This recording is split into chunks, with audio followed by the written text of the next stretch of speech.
You're watching this week's show with Dan and Mike.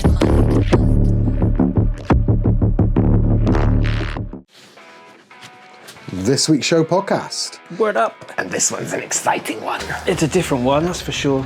Well, we've done for the last couple of years on the podcast predictions, but we didn't last year have the fortuitous event where we're actually together recording a podcast when the actual announcement happens.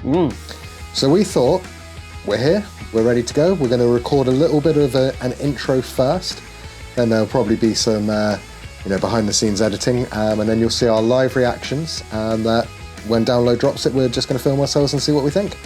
And of course, if Mike decides he's going to turn heel again, there might be a lot of bleeping, you never know, he might tip over a table. No, not at all. It would just be nice to have been invited to the launch party in London. You know who you are. Yeah. But before we get to that, we have to cover Saturday night's main event, because some big stuff actually happened at Saturday night's main event. Yeah. Cody... And Sunday's main event. Sunday afternoon for us, yeah. Cody obviously kept his title. There was no kind of surprise on that, I don't think. No, but it's kind of now been done. They've fought each other. Drew and Cody, it's just like, get over it. Yeah, well, you never know. The feud may not have needed to last as long as it has if it wasn't for other people's injuries and things that we don't know about. But, I've only been into wrestling since it started on Netflix at the start of the year, and even I'm like, Cody and Drew again. Though it is what I did say about it's the midpoint before we start getting storylines that lead to WrestleMania. So there often is a little bit of just feuding back and forth. One of the things that did make me laugh though is we were sat watching the start ring announcement bit of it. And I would be very happy if I looked like Cody Rhodes with my top off. You can probably tell from most podcasts that I don't look like him with my top off. Or with your top on. True.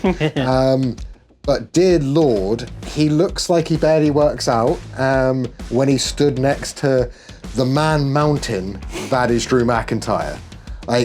Every time. The American dream. the real American dream.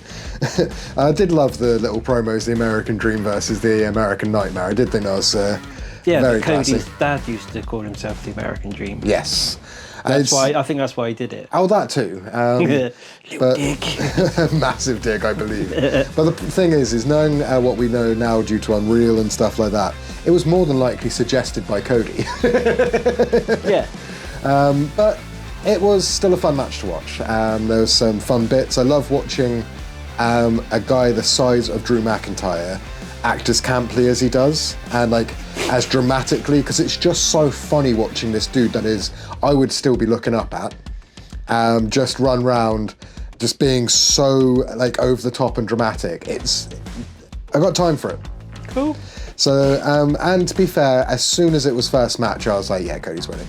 So, I think it was more about the other three matches on the card, because they were more entertaining, weren't they? Yes, we had obviously Jade Cargill versus Tiffany Stratton. That was a good one. It was quick. Yes. Decisive. It reminded me of when Brock Lesnar used to come in and just annihilate his competition. He even did it to John Cena one time with something like 30 German suplexes. Right? But there is just something awesome about watching somebody go on a heel turn like Jade Cargill has, and then the company going, right, we're going to really sell this. You're going to come in, you're going to just murderize your opponent over and over and over until you get the pin, and then it's done in 7-ish minutes, maybe 10, I think it was.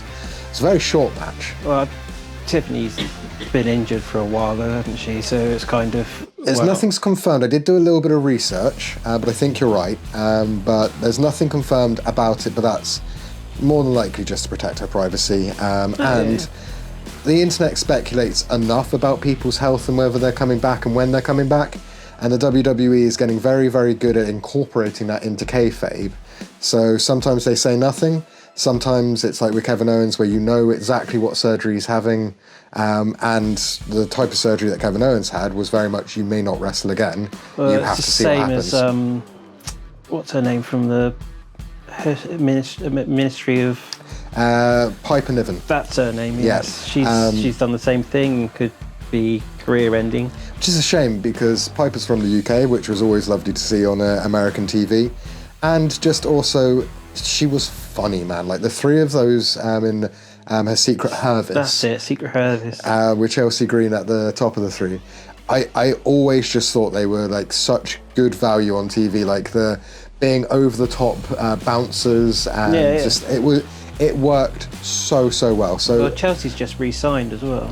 Perfect. So lots of love to Piper. We hope that your surgery goes well. Same with Kevin, to be honest. He seems in a pretty good mood. Whenever you see him online, he's like, just waiting to see, because it's, from what I understand from other podcasts, it's a wait and see type of surgery. Yeah. A bit like, I know that this is old hat information for you, but Edge, Adam Cole, not currently in the WWE, currently in the AEW.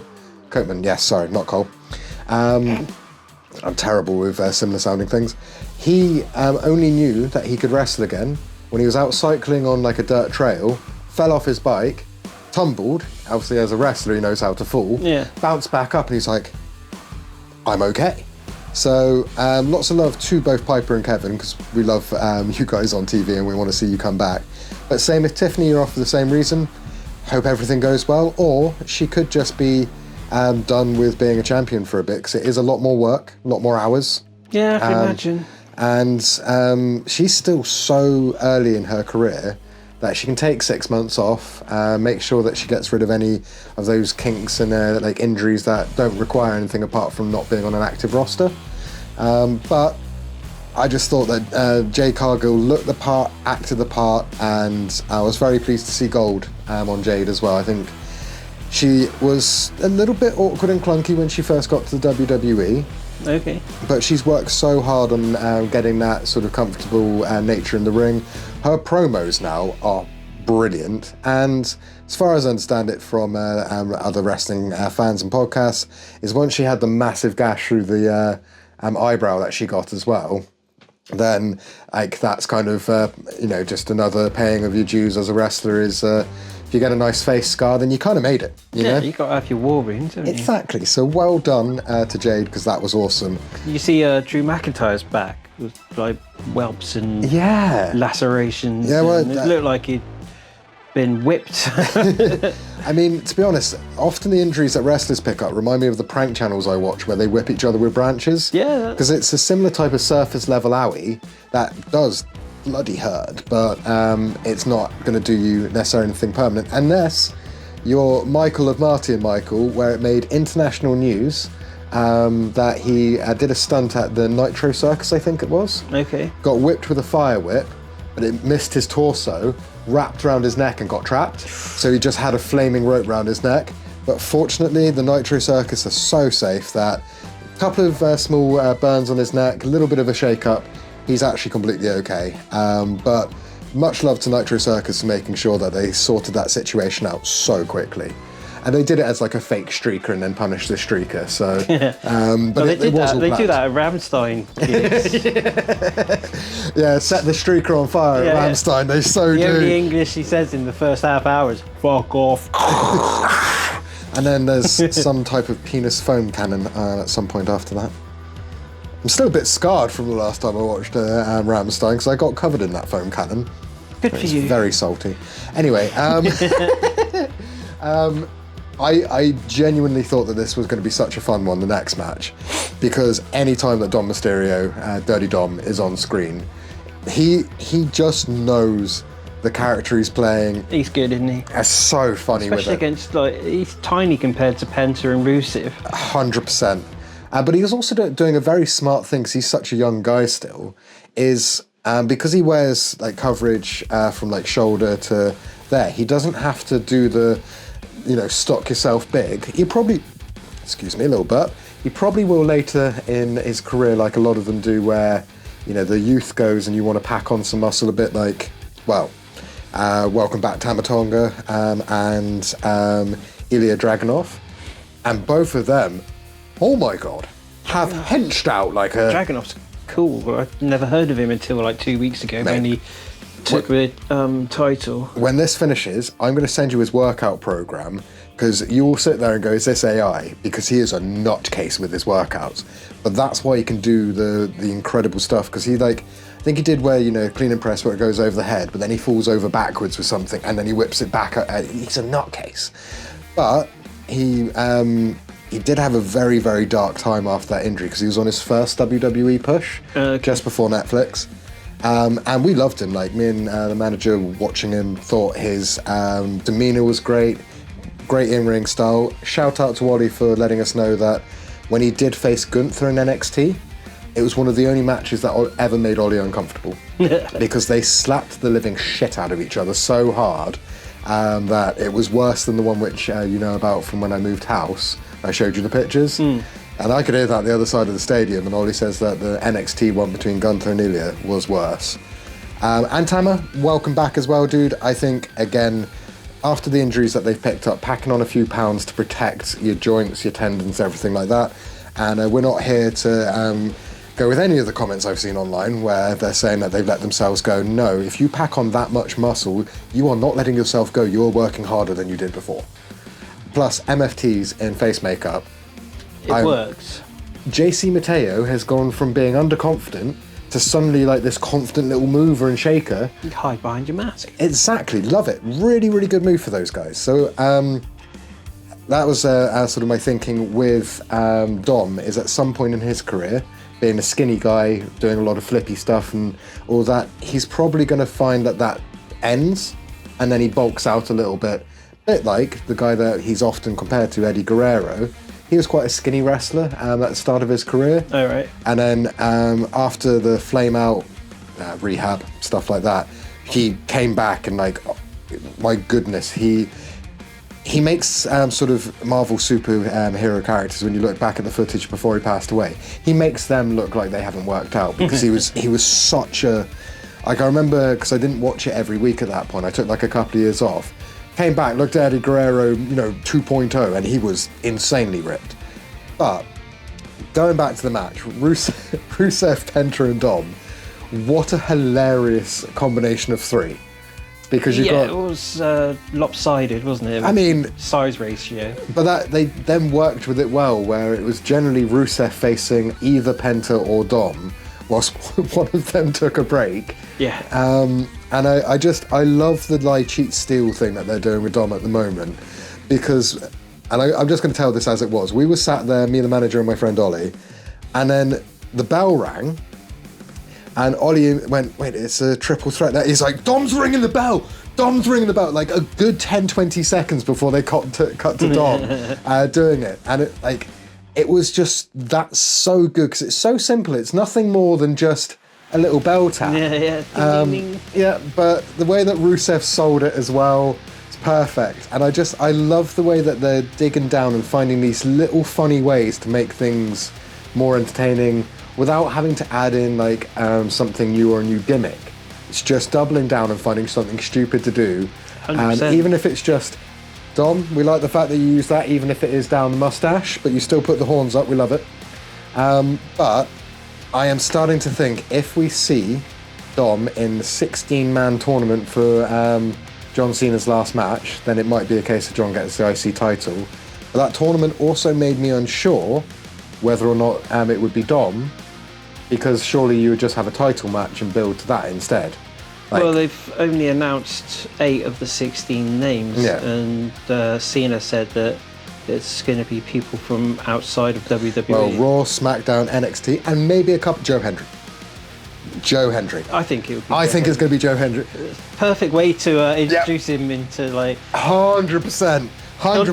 Hendry comes in on the last game or the last fight, and Trump helps him somehow, because he's apparently going to be at Cena's last fight. I mean, that does put a little bit of a dampener on things, because I hate Trump. But yeah, it could be Joe Hendry walks off with the win against Cena. Yeah. But what a way to enter WWE. If you're the guy that joined the Royal Rumble with a TNA title on you, then you face Randy Orton, then you face John Cena.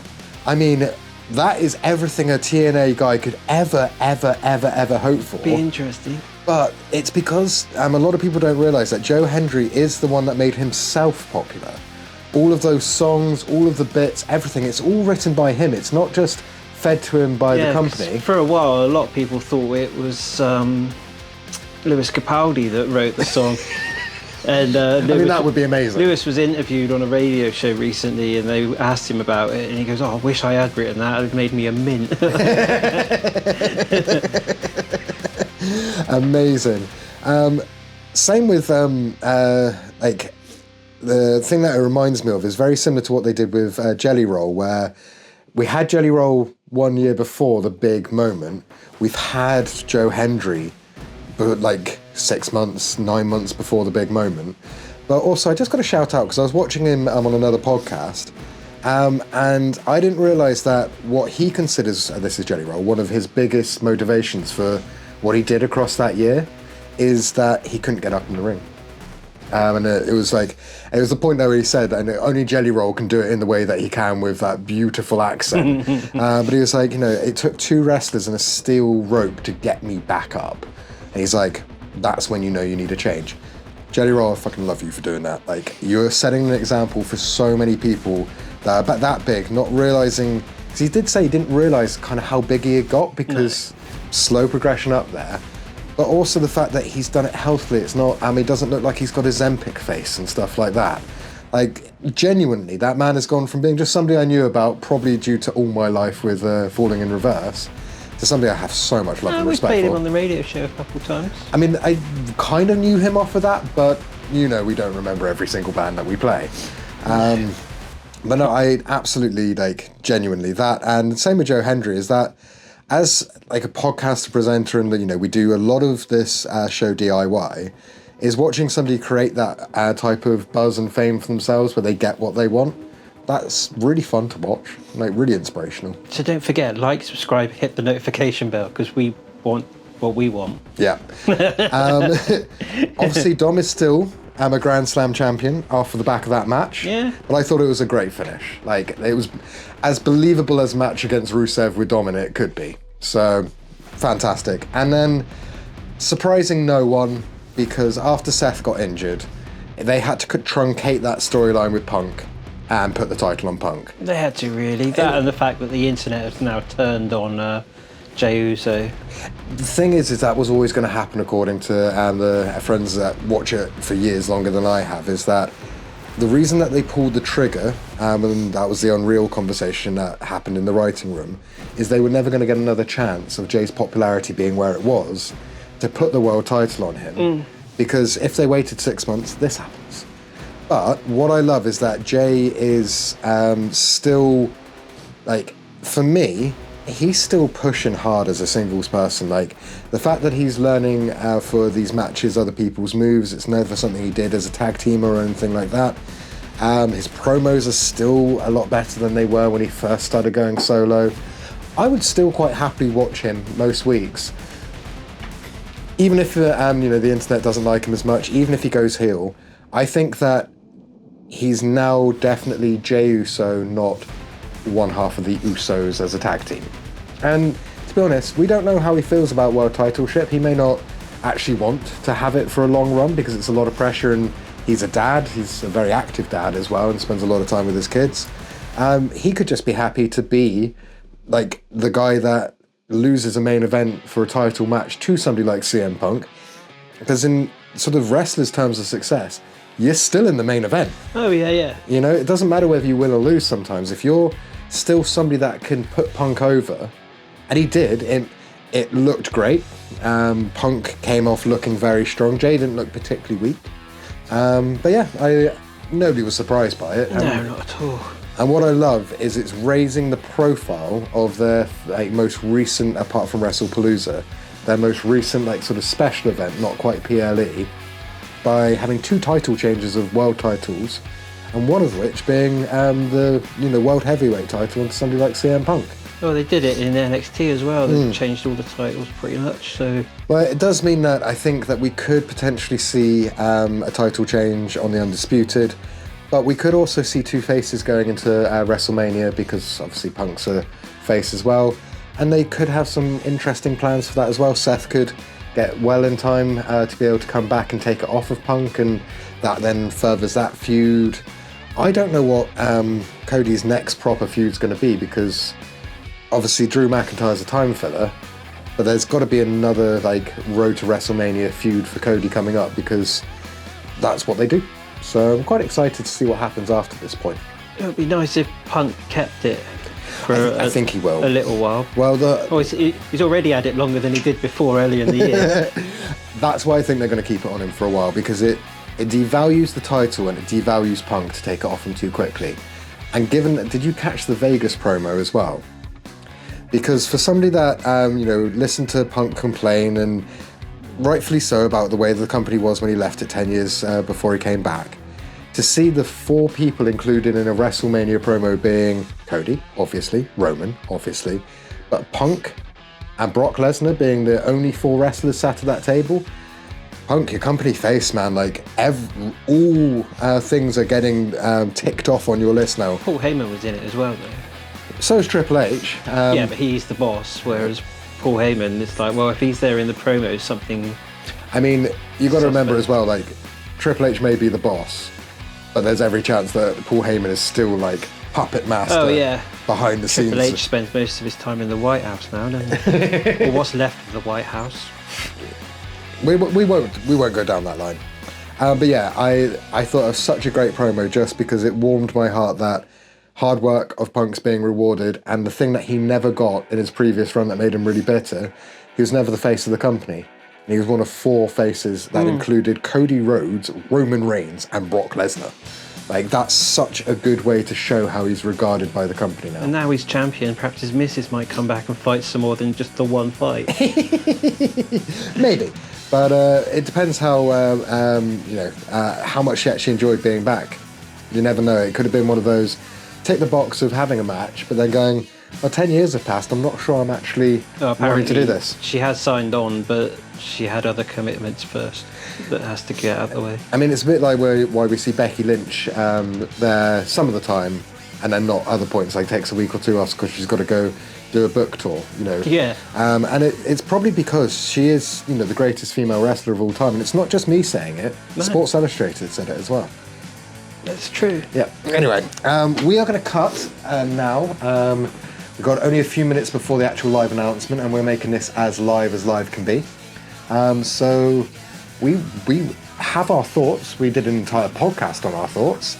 Matt just found it.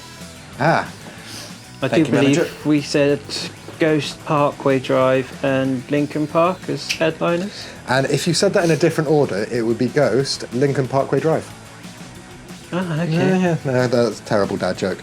But we do have, I'll just take a couple of picks because those are our main stage headliners. Yeah, we picked this, the week after download this year. We've had Youngblood, No Doubt and Fighting a Death Punch as well. But Youngblood won't be because he's on tour in the States. Exactly. I Prevail, Bad Omens and Alter Bridge. Yep. And then switching to just headliners and main supports of the second stage, Lamb of God supported by Bloodywood. Still agree with that? No.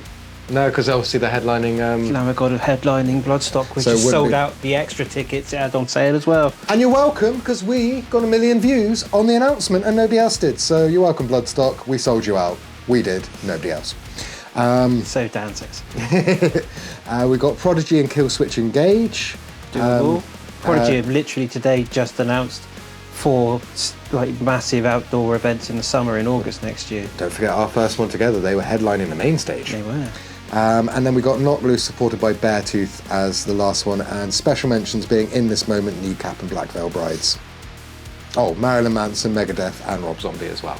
Okay. So we will potentially come back to this, but that is only if the excitement actually allows us, because this is the download announcement. We get to see who our headliners are.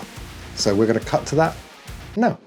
So, a little bit, been like 4 or 5 years since we've gone live? I don't know. Yeah. So we're just going to watch the video and react, see what's actually coming up, because it's just dropped. To wield such power. Deliver them to the chosen. All right, what do we got? So come and get it. Yes! Biscuit! Biscuit! That's a good headliner. Classic. Very classic. Called it! We called it. We called it Linkin Even Park. the Day, I think, as well. Is that it? else? Do we have more? It's got to be. My legends. Bad Omens. Bad Cypress Omens, Hill. Trivium, Architects, Electric Callboy, Hailstorm, Ice Nine Kills, Baby Metal, Pendulum again. Pretty Reckless, Mastodon, Feeder. All American Rejects. Static X. Oh my god. And Bloody Wood! Bloody Wood! We called that one as well. Alrighty. So that, I'm going to see if I... That was, we need to watch that again. Put the volume down, Jesus. So that's Limp Bizkit, a headlining download festival, finally! Andy did say that last year. Skindred next year. So yeah, we've got Cypress Hill, perfect. I'm happy with that. Bad Omens, Trivium, and Architects on that little group. Boy. And then Hailstorm, Ice Nine Kills, Baby Metal. Then, let's see, that is... What's that one? I can barely work it out. I can't see from here. Something Chaos AD. Cavalera. Ah, cool. It's the Cavalera boys doing Chaos AD, which is Sepultura's greatest album. And then Blood Incantation, Static X. So that's from Bloodstock then. And then, oh wow, there's so many. Pendulum. Pretty Reckless. All American Rejects. Mastodon. There's so many. Alrighty. It's the small print ones. Ash, Bloody Wood, Nice. Bush, Dogstar, Hollywood Undead. Oh, cool. Imminence, they did say that they wanted to play it again, didn't they? Oh wow. It's really difficult to do with a video. Yes. Just putting that out there. But no, that's awesome. I got to be honest. To be honest, it's all about the biscuit for me. And Linkin Park. And Linkin Park. And early night on the Saturday. Oh, shout out to my guys in South Arcade. You're playing Download. Nice. Yeah, get on. Hopefully there's a poster of this soon so we can actually... There, but you're going to need to expand it. It's the video, so I can't do the pinch zoom. I can't do the pinch zoom. Guns N' Roses again? Really? I don't think Mike's happy about Guns N' Roses. Well, there was just, there's been a run of some really good, fresh new headliners. And We've got two good uns though, in the sense of... well, yeah, we'll need a recovery after Limp Bizkit. but- Oh, for sure. Okay, we got an actual list now on Ticketmaster. Bad Omens, Cypress Hill, yeah. Let's see if we can get this full thing up. Accept the cookies. Always accept your cookies. You don't know who baked them. So beyond the big three, let's see, ones that we haven't maybe got to yet. Black Veil Brides, don't think we've mentioned that. Behemoth, Feeder, Periphery, Sleep Theory. Silent Planet, Drowning Pool. We Came as Romans. Oh, Andy, you booked that one just for me. Die Spitz and Anchor. And that's pretty much it for the moment. That's enough. I mean, I am genuinely jazzed for this now. Yeah, Because Friday night, the night that we tend to go the most wild on, we're going to be partying with Biscuit, man. Yeah. Like that. We did that Saturday night, like 2 months ago. Yes. And that was amazing. Download. That is... I mean, Mike's not happy about one of your headliners. Andy, obviously, you'll deal with that, I love Guns on N' the Roses, PMs. but they're at that stage now where I suppose it is their final lap of the world that they're doing as a goodbye, but they could have done their own headliner like they did this summer, which... I'm just glad that there's actually headliners I like, because there's been years of Download, like the year that Kiss and Def Leppard and whoever else was on that year. But probably Guns N' Roses again. I genuinely didn't care about the headliners then. I'll happily admit, I go to Download for the experience and the work that we do. The work. But it always makes me excited. And Bad Omens, this is redemption arc, because I was so excited to see them at Download a couple of years back, and Noah had to say no because of his voice. Yes. Obviously, I love Trivium. We did the backstage chat with them last time they did the main stage. Architects, that's got to be a main support slot for Architects, because that's what they were on last time. Or second stage headliner. Yeah, it could be second stage headliner. Need something heavy to go up against Guns N' Roses. True. Electric Callboy, we love those guys. Hailstorm. Electric Callboy before Linkin Park would work. That's crazy. No, I genuinely, I know they're so far down on the list, but We Came as Romans, given that we've only seen them at Slam Dunk in the last few years and they've not made it to Download, that just shows that the album that featured in our album club is doing really, really well for them. But yeah, Drowning Pool as well, man. Like, I mean, admittedly, most people like us only know the one song, but bodies are going to hit the floor. Tom Morello. Oh, is he back? So there in writing is your chance at a redemption. Yes. For those that don't know, yeah, go for it. It featured on our podcast a little while back, which is part of the reason we're filming this tonight, that I did the interview that Mike had been working his entire career for because of him having to go towards a family drama instead. So Tom Morello, if you happen to be watching this, he obviously did the correct thing. He went and looked after his family.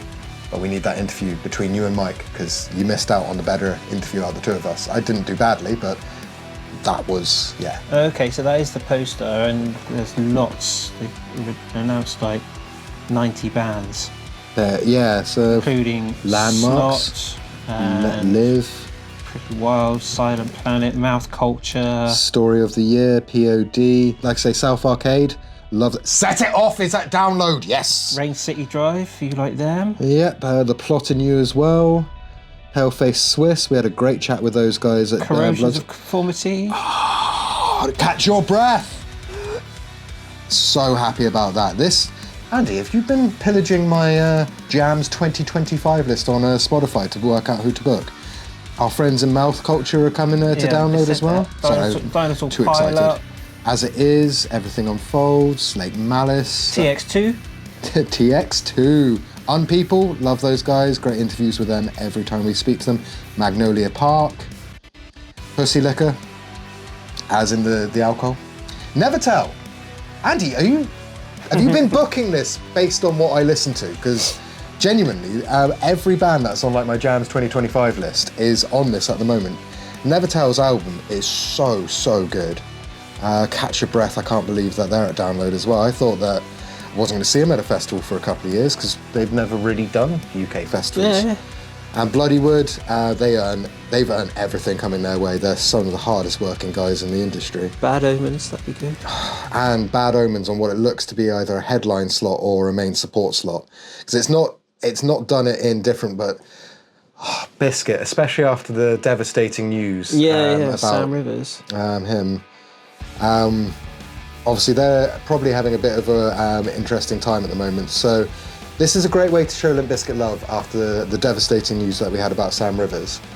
So don't mention Sam, just go across, tell them that you're happy that they're coming to UK and headline, because I think they're probably going to be relying on this to have something to focus to push them forward, because Sam would want them to keep going. Of course. That we just know that from the way that Linkin Park are as a general thing. Wow. Limp Bizkit, Linkin Park had a member die. Yeah. And you should remember his name. Chester, yeah. Well, I got the Chester dedicated top because I love him so much. But yeah, this has excited me more than the last couple of years, and it feels again there's a little bit of something for everyone. You've got Pendulum for the EDM heads out there. Well, with the Electric Callboy as well. Bad Omens crossover between that. Reckless. Hailstorm as well. There's a lot of female representation on this lineup. Loving that. Baby Metal. Exactly. Female headliner at download, man. Yeah. Like, that's awesome. I know that because when Emily took over... Oh, sorry, I thought you were on about Axel. But when Emily took over, the amount of friends of my age that have got kids that went, I can now get into this because it's female-led, and now they're on they are headlining, they're showing that Emily can hold that stage, and I think she can anyway because she's incredible. This is awesome. I think probably because I'm getting to the point of just saying awesome over again, Spine Shank. We're getting to the point I'm just going to keep repeating the same stuff. I'm going to cancel the live, I'm going to finish the podcast. But make sure you come across, if you're watching live, to YouTube, Mike James Rock Show. We're probably going to dissect this over the next week, Rory as well for you. And yeah, make sure if you're watching on YouTube, you like, subscribe, hit the notification bell, and join us next week.